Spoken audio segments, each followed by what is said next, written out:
মানুষের মধ্যে কিছু মানুষ আছে যারা আল্লাহর পরিবারভুক্ত। সাহাবীরা বললেন, হুজুর আল্লাহর আবার পরিবার আছে নাকি? নবীজি বললেন, আহলুল কোরআন হুম আহলুল্লাহি ওয়া খাসসাতুহু, যারা নিয়মিত কোরআন পড়ে, কোরআন পড়ায়, তারা আল্লাহর পরিবারভুক্ত এবং আল্লাহর বিশেষ শ্রেণীর অন্তর্ভুক্ত হয়েছে। তাহলে হাফেজ সাহেব যারা পড়ায় তাদের কি পরিমাণ মর্যাদা! সুবহানাল্লাহ। আল্লাহ আমাদেরকে এই সৌভাগ্যবান হওয়ার তৌফিক দান করেন। তাহলে মৌখিক ইবাদত তিলাওয়াতুল কোরআন, মৌখিক আরেকটা ইবাদত জিক্রুল্লাহ, আল্লাহর জিকির করা। সুবহানাল্লাহ, আলহামদুলিল্লাহ, লা ইলাহা ইল্লাল্লাহ, আল্লাহু আকবার। এই চারটি বাক্য আল্লাহর কাছে সবচেয়ে পছন্দনীয়। এই চারটির মধ্যে সবচেয়ে শ্রেষ্ঠ বাক্য হলো আফজালুয যিকরি লা ইলাহা ইল্লাল্লাহ। আল্লাহর কাছে সবচেয়ে ফজিলতপূর্ণ জিকির হলো লা ইলাহা ইল্লাল্লাহ। এই জিকিরটা করা। তিরমিজির হাদিস 3592 নম্বর হাদিস, রাসূলুল্লাহ সাল্লাল্লাহু আলাইহি সাল্লাম বলেন, মা ক্বালা আবদুন কাত্তু লা ইলাহা ইল্লাল্লাহ খালিসাম মিন কলবি, কোন ব্যক্তি যদি একবার লা ইলাহা ইল্লাল্লাহ ইখলাসের সাথে পড়ে, ইল্লা ফুতিহাত লাহু আবওয়াবুস সামাই হাত্তা তুফজিয়া ইলাল আরশ, আসমানের সবগুলা দরজা খুলে দেওয়া হয়, তার লা ইলাহা ইল্লাল্লাহ যেন আরশ পর্যন্ত পৌঁছে যায়। তাহলে চারটি বাক্য সবচেয়ে পছন্দের, সুবহানাল্লাহ, আলহামদুলিল্লাহ, লা ইলাহা ইল্লাল্লাহ, আল্লাহু আকবার। এই চারটার মধ্যে শ্রেষ্ঠ হলো লা ইলাহা ইল্লাল্লাহ। প্রিয় মুসলমান ভাইয়েরা, সামনে এমন একটা সময় আসবে আমাদের দেশে, যেই সময় অনেক মানুষ চা দোকানদের সামনে রাত 1টা-2টা পর্যন্ত শুধু শুধু বসে থাকবে। আপনারা এই বসে যাওয়ার মধ্যে যাবেন না, অনর্থক কথাগুলোর মধ্যে যাবেন না। মুমিনদের একটা সিফাত, রহমানের বান্দাদের একটা সিফাত হলো ওয়াইদা মাররু বিল লাগবি কিরামা। মুমিনের বান্দা, আল্লাহর নির্বাচিত মুমিন বান্দা যারা, তাদের অনেকগুলা বৈশিষ্ট্যের মধ্যে একটা হলো মাররু বিল লাগবি কিরামা। অনর্থক কোনো মজলিসের পাশ দিয়ে যখন যায়, তখন তারা ভদ্রতার সাথে এই মজলিস পাশ কাটায় তারা চলে যায়, সেখানে তারা বসে না। কিছুদিন পরে দেখবেন ছোট্ট ছোট্ট ঘরের মতো বানায়া অনেক মানুষ রাত 1টা-2টা পর্যন্ত অনর্থক কথাবার্তার মধ্যে লিপ্ত থাকবে। চা দোকানের সামনে বৈশা এমন এমন কথা বলবে, ওর কথায় মনে হবে এশিয়া মহাদেশ সে চালানোর যোগ্য। দেখবেন অনেক মানুষ বৈশা বলবে, হুজুর একটু কথা আছে আপনার সাথে। এইভাবে যদি হয় তাহলে কেমন হয়? মানে হের কথায় মনে হয় পুরো এশিয়া মহাদেশের দায়িত্ব হেরে দেওয়া উচিত ছিল, কিন্তু বৈশা রয়েছে পলাশবাড়ি টং দোকানের সামনে। তার কথাবার্তা কি এরকম যে না। আবার কিছু মানুষের কথাবার্তা এমন যে না, সে পুরা অর্ধজাহান পরিচালনার যোগ্যতা রাখে, কারণ তার চোখে পুরা দুনিয়ার সব সিস্টেম ভুল। অমুকে ভুল, অমুকে ভুল, ও এইভাবে করলে কাজটা ঠিক ছিল, ওইভাবে করলে, এরপরে আরো যা আছে ইত্যাদি করতে থাকবে। মানে ও সারা যা আছে সব ভুল। এগুলো আপনারে বুঝাবে। আমি বুঝাইতে চাইলাম, অনর্থক গাল গল্পে আপনি বসেন না, আপনি আড্ডাবাজিতে যান না। সময়গুলা কাজে লাগান, সময়গুলা কাজে লাগান। আল্লাহ তৌফিক দান করেন। একটা হলো তিলাওয়াতুল কোরআন, মুখের ইবাদত। আরেকটা হলো জিক্রুল্লাহ, মুখের ইবাদত। আরেকটা আছে মৌখিক ইবাদত, যেটা একটু আগে আমি কলমের ইবাদতে বলছি। বলেন তো কি? লা ইলাহা ইল্লাল্লাহ। এটা মুখে স্বীকার করা, মুখের ইবাদত, আর অন্তরে বিশ্বাস করা, অন্তরের ইবাদত। যেটা আগে বলছি, মুখে স্বীকার করা, এটা মৌখিক একটা শ্রেষ্ঠ ইবাদত, লা ইলাহা ইল্লাল্লাহ। মৌখিক আরেকটা ইবাদত আছে, সত্য কথা বলা। এশার নামাজের আগে কে যেন এই বিষয় নিয়ে আলোচনা করতেছিলেন, যিনি আলোচনা করতেছিলেন তিনি এই আলোচনার মধ্যে এটাও বলছে সত্য কথা বলা। বাকি আগে পরে তিনি কি আলোচনা করছে জানি না, ওই সত্য কথা বলা এই কথাটা আমি গেটে ঢুকার সময় শুনছি। আলহামদুলিল্লাহ, আচ্ছা যাই হোক, মানে এতটুকু আমি শুনছি। বল, সত্য কথা বলা এটা মৌখিক ইবাদত। সত্য কথা বলা মৌখিক ইবাদত। এজন্য আমার সাথে একটা সবক আমরা পড়ি সবাই। বলেন, পারলে ভালো কথা বলবো, না পারলে চুপ থাকবো। চুপ থাকতে না পারলে ঘুমায় থাকবো। আপনি কথা বললে সত্য কথা বলবেন, এরপরে সত্য কথা যদি বলতে না পারেন চুপ থাকবেন। ইবলিস এসে খোঁচাবে, আপনি তখন ইবলিসরে বলি, ইবলিস তুমি খোঁচাও না, তার আবার যদি খোঁচাও ঘুমায় যাবে, ঘুমায় যাবে। তাহলে বললে সত্য কথা, না বললে চুপ। এরপরে ইবলিস যদি না আপনারা চুপ থাকতে দিবেই না, আল্লাহ আল্লাহুম্মা বিসমিকা মুতাহি, দাঁড়াও, তুমি আমার ঝামেলা করবা, আমি ঘুমাই যাব, ওরে চান দিবেন না। মনে থাকবে? মনে থাকবে। এটাই রাসূল সাল্লাল্লাহু আলাইহি সাল্লাম বলেছেন, মান কানা ইউমিনু বিল্লাহি ওয়াল ইয়াউমিল আখির। যে ব্যক্তি আল্লাহকে বিশ্বাস করে, যে ব্যক্তি আখিরাতকে বিশ্বাস করে, এই ব্যক্তি তার কথা, তার আঘাত, তার কথার মাধ্যমে, তার হাতের মাধ্যমে কোনো মুমিনকে যেন কষ্ট না দেয়। ফালা ইউজি জারা, প্রতিবেশীকে যেন কষ্ট না দেয়। এমন কথা মুখ দিয়ে না বলা যে প্রতিবেশী কষ্ট পায়, হাত দিয়ে প্রতিবেশীকে কষ্ট না দেওয়া।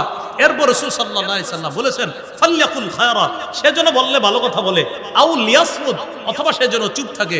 তা আমি বললাম, আপনি যদি চুপ থাকেন, নবীজি সাল্লাল্লাহু আলাইহি সাল্লাম বলেন মান সামাতা নাজা, যে চুপ থাকলো সে মুক্তি পেয়ে গেল। কিন্তু ইবলিস আপনাকে চুপ থাকতে দিচ্ছে না, তখন কি করবেন?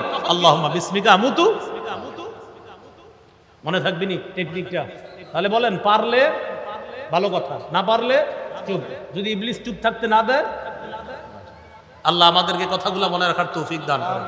তিলাওয়াতুল কোরআন মুখের ইবাদত, জিক্রুল্লাহ মুখের ইবাদত, লা ইলাহা ইল্লাল্লাহ স্বীকার করা এটা মুখের শ্রেষ্ঠ একটা ইবাদত। সত্য কথা বলা মুখের ইবাদত। হাদিসে আছে এই জামানায় যদি কেউ উঠতে বসতে ক্রয় বিক্রয় সদা সর্বদা সত্য কথা বলে, হাত্তা ইয়াকুনা ইনদাল্লাহ ওয়া ফি রিওয়ায়া ইউকতাবা ইনদাল্লাহি সিদ্দিকা, আল্লাহর কাছে তার নামটা আবু বকরের নাম যেমন সিদ্দিক, ওই ব্যক্তির নাম এই জামানায় আল্লাহর খাতায় সিদ্দিক বলে লিপিবদ্ধ হয়ে যাবে। তাহলে সদা সর্বদা কি বলবো? সত্য কথা, এটা মুখের ইবাদত। 3 নাম্বার আল ইবাদাতু বিল জাসাদ, শারীরিক ইবাদত। 1 নাম্বার গেল কলবের ইবাদত। উলামা হযরতরা অন্যরা বলেন কলবের ইবাদতের একটা দৃষ্টান্ত বলেন তো কেউ? নিয়ত করা, মাশাআল্লাহ। আরেকটা বলেন তো? ইখলাস। আরেকটা বলেন তো? লা ইলাহা ইল্লাল্লাহর বিশ্বাস, মাশাআল্লাহ। মৌখিক ইবাদতের একটা দৃষ্টান্ত বলেন। আচ্ছা মাশাআল্লাহ, সত্য কথা বলা, ঠিক আছে। আর মাশাআল্লাহ তিলাওয়াতুল কোরআন। আরেকটা জিক্রুল্লাহ। আরেকটা লা ইলাহা ইল্লাল্লাহর স্বীকৃতি, এটা মুখের শ্রেষ্ঠ একটা ইবাদত। 3 নাম্বার আল ইবাদাতু বিল জাসাদ, শারীরিক ইবাদত। শারীরিক ইবাদত কি? মাশাআল্লাহ, একটু আগে আমরা যেটা করছি আসসালাহ, নামাজ পড়া, এটা শারীরিক ইবাদতের মধ্যে শ্রেষ্ঠ একটা ইবাদত, নামাজ পড়া। রাসূলুল্লাহ সাল্লাল্লাহু আলাইহি সাল্লাম বলেন, তোমাদের কারো বাড়ির সামনে একটা পুকুর আছে, পুকুরে দৈনিক কেউ যদি 5 বার গোসল করে তার শরীরে যেমন কোনো ময়লা থাকবে না, তোমাদের কেউ যদি দৈনিক 5 ওয়াক্ত নামাজ পড়ে আল্লাহ তার বাহ্যিক আভ্যন্তরীণ গুনাহগুলা ধুয়ে মুছে সাফ করে দেবে। এই জন্য আমার সাথে একটা কথা আমরা সবাই বলি, বলেন হাজারো ব্যস্ততার মাঝে একটি কাজ সর্বাধিক গুরুত্ব দিব, নামাজ। আবার হাজারো ব্যস্ততার মাঝে একটি কাজ সর্বাধিক গুরুত্ব দিব, নামাজ। বলেন বিয়ের দিনে, ঈদের দিনে নামাজকেও গুরুত্ব দিব। এটা কেন বললাম? বিয়ের দিন, ঈদের দিন, ঈদের দিন নামাজ পড়বে না কি? নামাজ পড়বেন না, আজকে ঈদের দিন, হাসি দিয়া বলে ঈদের দিন, ঈদের দিন নামাজ পড়বেন না। আর যদি আল্লাহ দিছে, যদি কোরবানির ঈদের দিন যদি হয়, নামাজ পড়বেন না, গরু কাটবে তো, আরে নামাজ পড়বেন না, গোস্ত, আর নামাজ পড়বেন না, গোস্ত। কোরবানি ঈদের দিন গোস্ত। আপনাদের মনে থাকার কথা 7 বা 8 বছর, 8 বছর না, 9-10 বছর আগে কোরবানির ঈদের দিন জুমার দিন, মানে জুমার দিন কোরবানি ঈদের দিন। সেদিন আপনারা যারা যারা জুমা পড়াইছেন আপনারাই বলতে পারবেন, ঢাকা শহরের বড় বড় মসজিদে 1-2 কাতার, 1.5 কাতার, 2.5 কাতার বসে। কেন? সবাই হজে গেছে কোরবানি ঈদের দিন। আপনি চিন্তা করতে পারেন, মুসলমানের দেশ এটা, রবের এক ইবাদত পালন করতে গিয়ে আরেক ইবাদত ছেড়ে দিল, ফরজ ইবাদত ছেড়ে দিল। এইটা আপনাদের কে শিখাইলো? ইবাদত। কোরবানি ইবাদত কার জন্য করছি? তো আপনি নামাজ ছাড়লেন কেন? এটা গেল ঈদের দিনের কথা। আর বিয়ের দিন বরযাত্রী কন্যারি উঠে নেয়, নামাজের সময় হয়, নামাজ পড়বেন কি? ঘটনা কি? নামাজ পড়বেন? হ্যাঁ, নতুন বউ তো, নতুন বউ কি নামাজ পড়বেন? মেকআপ নষ্ট হয়ে যাবে, নামাজ পড়া না। আমি মুসলিম দেশের কথা বলছি, অন্য দেশের না। মেকআপ নষ্ট হয়ে যাবে, নামাজ পড়ে না, কোন ধরনের কথা? আর বউয়ের সাথে আরো অনেকে থাকে না, তারাও তো মেকআপ করে। এই মেকআপের কারণে যে আপনি সাজে বিভিন্ন জায়গায় গিয়ে, তো তাদের সাজ নষ্ট হবে। নামাজ আজকে নামাজ পড়ে, নাউজুবিল্লাহ, ইন্না লিল্লাহি ওয়া ইন্না ইলাইহি রাজিউন। এটা কেমন কথা হলো? এটা আপনার নামাজ নষ্ট করতেছে কেন? সৌন্দর্যতা নষ্ট হয়ে যাবে। আপনি কার সাথে খেলা করতেছেন? আপনি কোন রবের, যে রবের নাম নিয়ে 2টা নতুন জীবন শুরু হচ্ছে, সেই রবের সাথে আপনি নাফরমানি করছেন, আপনার সৌন্দর্যতা নষ্ট হয়ে যাবে। আপনি বিয়ের দিন নামাজ পড়বেন না, ঈদের দিন নামাজ পড়বেন না, এটা কোন ধরনের কথা? তাহলে ভাই কথাটা লিখে রাখবেন খাতায়, হাজারো ব্যস্ততার মাঝে একটা কাজ সর্বাধিক গুরুত্ব দেওয়া। কি? পড়ার টেবিলের সামনে, চেয়ারে যে টেবিলটায় বসে আপনি অফিসের কাজ করেন, ওই টেবিলটার সামনে লিখে রাখবেন, আমার হাজারো ব্যস্ততার মাঝে একটি কাজ যেন কখনো ভুলে না যাই, আমার রবের স্মরণে নামাজ পড়া, এটা যেন আমি ভুলে না যাই। আপনার চেয়ারটা যেটাতে বসে আপনি চাকরি করেন ভাই, ওটা ওখানে লিখে রাখেন। পড়ার টেবিলে ছাত্র ভাই সামনে লিখে রাখেন, আমার হাজারো ব্যস্ততার মাঝে আমার রবকে যেন আমি ভুলে না যাই। এই কথাটা আপনার মাথায়। এইগুলো শারীরিক ইবাদত। 4 নাম্বার আল ইবাদাতু বিল মাল, অর্থ সম্পদের ইবাদত। এটাকে বলে আর্থিক ইবাদত। যেমন যাকাত দেওয়া শ্রেষ্ঠ একটা আর্থিক ইবাদত। এই ইবাদতটা যারা অতীতে করেন নাই, হিসাব পাতি করে অতীতের বকেয়া যাকাতগুলো দিয়ে দিবেন। মুফতি সাহেবরা আছে মঞ্চে, ওনাদের সাথে কথাবার্তা বলবেন পরবর্তীতে, হুজুর আগে যাকাত দেই নেই, এগুলো কিভাবে হিসাব বের করব। স্থানীয় ওলামায়ে কেরাম যারা, তাদের সাথে বসে অতীতের বকেয়া যাকাত বের করবেন। আমাদের দেশের মানুষ দুটি ফরজ বিধানে উদাসীন, একটা হলো যাকাত আর একটা হলো হজ। ফরজ বিধান দুইটা, একটা হলো যাকাত আর একটা হজ। যাকাত এটা মানে অনেকে মনে করে কি 1 লাখ টাকা যাকাত, 10,000 20,000 30,000 টাকার যাকাত দেয়, মাশাআল্লাহ তাও দিচ্ছে, অনেকে তো দেয় না। সে ভাবে কি এটা আমার। মনে রাখবেন যাকাত যোগ্য যেই জিনিসটা এটা আপনার না, 40 ভাগের 39 ভাগ আপনার, 1 ভাগ আপনার না। ওই 1 ভাগের দায়িত্ব আল্লাহ আপনাকে দিছে, বান্দা ওটা আমি তোমারে দিছি দায়িত্ব। ওই যে শ্রেণী আছে, খাত আছে, ওদেরকে তুমি দিয়ে দাও, দিয়ে দাও। 39 ভাগ তোমারে দিছি, আরেক ভাগের আমি তোমারে দেই নেই, তুমি এটা দিয়ে দাও। ওই ওদেরকে আমি দেওয়ার জন্য তোমাকে দায়িত্ব দিলাম, দায়িত্বটা পুরো করো। যাকাত দিয়ে দিতে হবে। মান আতাহুল্লাহু মালা ফালাম ইউআদ্দি যাকাতা মুসিলা লাহু ইয়াউমাল কিয়ামতি শুজাআন আকরা। কিয়ামতের ময়দানে অনাদায়যোগ্য যে যাকাতযোগ্য সম্পদ দুনিয়াতে থেকে যাবে, যেটা আদায় করা হয়নি, এটা বিষধর সাপে রূপান্তরিত হবে। কিয়ামতের ময়দানে তার মুখের সামনে ফানা ধরে বলবে, আনা কানজুকা আনা মালুকা, আমি তোমার সেই সঞ্চিত সম্পদ, যেই সম্পদের যাকাত তুমি আদায় করো নাই। আল্লাহ আমাদেরকে হেফাজত করেন। 5 নাম্বার আল ইবাদাতু বিল মালি ওয়াল জাসাদ, অর্থ সম্পদ এবং শরীর দিয়ে ইবাদত। সেটা কি হজ করা। হজ করতে শরীরও লাগে, টাকাও লাগে। হাদিসে কুদসির মধ্যে আসছে, ইন্না আবদান সাহহাতু লাহু জিসমা ওয়া ওয়াসআতু আলাইহি ফিল মাঈশা তামজি আলাইহি খামসাতু আওয়াম লা ইয়াফিদু ইলাইয়া লা মাহরুম। আমি আমার এক বান্দাকে টাকা পয়সাও দিলাম, তার শরীরটাও ভালো রাখলাম, 5 বছর ওরে আমি ডাকলাম, আসো বান্দা আমার ঘরের কাছে আসো, হজ করতে আসো। ও আসে না। কয় বছর? 5 বছর। আমার বান্দার শরীরটা ভালো রাখছি, ওরে টাকাও দিছি, ওরে আমি ডাকতেছি বারবার, 5 বছর হয়ে গেছে, ও আমার কাছে আসে না। 1 বছর 2 বছর 3 বছর, এইভাবে 5 বছর হয়ে গেছে। আল্লাহ বলেন লা মাহরুম, ও হতভাগা, ও বঞ্চিত, ও পোড়া কপাল, হতভাগা। তাহলে যাদের উপর হজ ফরজ, হজটা করে ফেলেন। আল্লাহ আমাদেরকে কথাগুলা মনে রাখার তৌফিক দান করেন। ইবাদত সম্পর্কে 5টি কথা জানলাম। আবিধানিক পারিভাষিক অর্থ, বিনয়ী হওয়া, নত হওয়া, চূড়ান্ত বিনয়ের সাথে আল্লাহর আনুগত্য করা। আমার আপনার প্রকাশ্য কথা কাজ, গোপন কথা কাজ, এগুলো যদি আল্লাহ পছন্দ করে, এটা ইবাদত। কোরআনে ইবাদত মৌলিকভাবে 2 প্রকার, সাধারণ ইবাদত, বিশেষ ইবাদত। সাধারণ ইবাদতে সবাই শামিল, বিশেষ ইবাদতে শুধু মুমিনরা শামিল। 3 নাম্বার সওয়াব লাভ না। হাদিসে ইবাদতের দৃষ্টান্ত জানলাম। ফিতনার জামানায় ইবাদত করা নবীর কাছে হিজরত করার সমতুল্য। 4 নম্বরে আমরা জানলাম সওয়াব কামাই করার দিক থেকে ইবাদত 2 প্রকার। একটা নিজে ইবাদত করে সওয়াব কামাই করা, যেমন সুন্নত নামাজগুলা। আরেকটা হলো অন্যের সাহায্যে ইবাদত করে সওয়াব কামাই করা, যেমন ইমামের পিছনে জামাতের সাথে নামাজ পড়া। 5 নাম্বার, সেটা একটু বলেন, কয় মাধ্যমে জানি ইবাদত করি? 1 নাম্বার কি দিয়ে? কলব দিয়ে। 2 নাম্বার কি দিয়ে? 3 নাম্বার শরীর দিয়ে। 4 নাম্বার অর্থ সম্পদ। 5 নাম্বার অর্থ সম্পদ এবং শরীর। আল্লাহ আমাদেরকে কথাগুলো মনে রাখার তৌফিক দান করেন।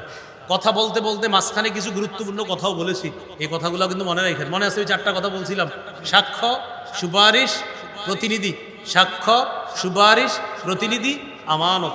সাক্ষ্য, সুপারিশ, প্রতিনিধি, আমানত। এই 4 ব্যাপারে যদি একটু উল্টাপাল্টা হয়, আল্লাহর কাছে আমি ধরা খেতে হবে। আল্লাহ কথাগুলো মনে রাখার তৌফিক দান করেন। সুবহানাল্লাহি ওয়া বিহামদিহি, সুবহানাকাল্লাহুম্মা ওয়া বিহামদিক, আশহাদু আল্লা ইলাহা ইল্লা আনতা আস্তাগফিরুকা ওয়া আতুবু ইলাইক। মিম্বরের আমানত যাদের লাগবে ওই গাড়ি থেকে সংগ্রহ করবেন। 1 থেকে 10 খণ্ড আছে, 1 থেকে 10 খণ্ড আছে মিম্বরের আমানত। 1 থেকে 6 খণ্ড হয়তো অনেকের কাছে আছে, বা 4 খণ্ড। এই সবগুলা খণ্ডই ওলামায়ে হযরত সহ সাধারণ জনগণ যারা, সবার জন্যই প্রযোজ্য খণ্ডগুলা। বিশেষ করে সন্তানের অধিকারগুলা, এগুলা জামাই বুবুরা মুখস্থ করে ফেলবেন। সন্তানের অধিকার, স্বামী স্ত্রীর অধিকার আছে, নামাজের আলোচনা আছে, এরপরে আপনার মাসলা মাসাইলের আলোচনা, হজ জাকাতের আলোচনা আছে। বিশেষ করে আজকের শারীরিক ইবাদত, মৌখিক ইবাদত সম্পর্কে গুরুত্বপূর্ণ আলোচনাগুলো আছে। এইগুলা যাদের প্রয়োজন হবে আমাদের ড্রাইভার ভাইয়ের কাছ থেকে আপনারা জিজ্ঞাসা করে করে সংগ্রহ করে নিতে পারেন। পাপ কিতাবটা বের হয়েছে, এখনো আমার কাছে সৌজন্য কবি আসে নাই, এই জন্য আমার কাছে আসলে ইনশাল্লাহ আনা হবে ইনশাল্লাহ।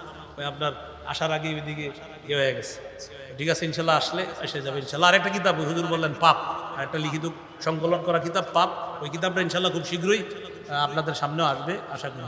আল্লাহ আমাদের সকলকে আজকে যে কথাগুলো শুনলাম বললাম আমল করার তৌফিক দান করেন। আমিন ওয়া আখিরু দাওয়ানা আলহামদুলিল্লাহ আলহামদুলিল্লাহ রাব্বিল আলামিন ওয়াল আকিবাতু লিল মুত্তাকিন ওয়াসসালাতু ওয়াসসালামু আলা সাইয়্যিদিল আমবিয়া ওয়াল মুরসালিন ওয়া আলা আলিহি ওয়া আসহাবিহি আজমাইন। রব্বানা যালামনা আনফুসানা ওয়া ইল্লাম তাগফির লানা ওয়া তারহামনা লানাকুনান্না মিনাল খাসিরিন। রব্বিরহামহুমা কামা রাব্বায়ানি সগীরা। আল্লাহ মাহফিল আপনি কবুল করেন, আল্লাহ ইসলাহি মাহফিল আপনি কবুল করেন।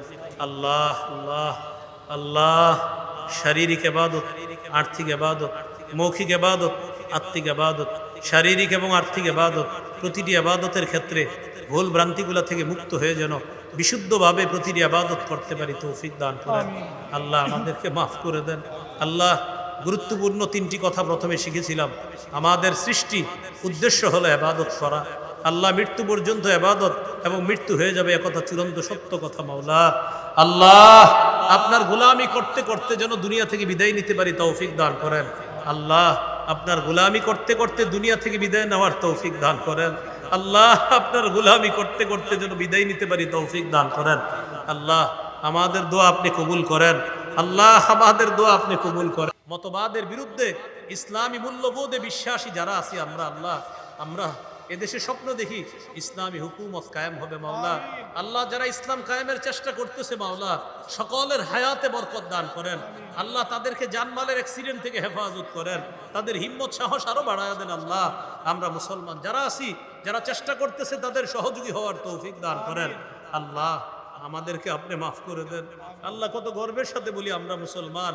আল্লাহ আমাদেরকে ইসলাম প্রিয় বানায় দেন। আল্লাহ ইসলাম প্রিয় হওয়ার তৌফিক দান করেন। আল্লাহ আমাদেরকে ইসলাম প্রিয় হওয়ার তৌফিক দান করেন। ঈমান ইসলামের উপর অটল থাকার তৌফিক দান করেন। কুফর শিরিক থেকে হেফাজত করেন। আল্লাহ আপনার কাছে আমার একটা বিশেষ আবদার, আজকে এখানে যাদের সামনে বসলাম, যারা আমার সামনে বসা, আল্লাহ সবার সাথে আবার জান্নাতে দেখা করায় দিয়ে। আল্লাহ আল্লাহ আল্লাহ আল্লাহ আয়েশা সিদ্দিকা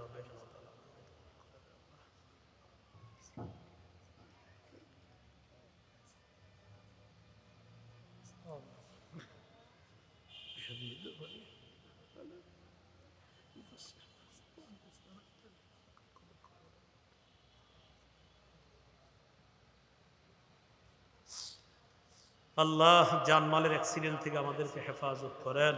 ঢাকার উদ্দেশ্যে রওনা করবো, সহি সালেমে নিরাপদে গন্তব্যে পৌঁছায় দিন।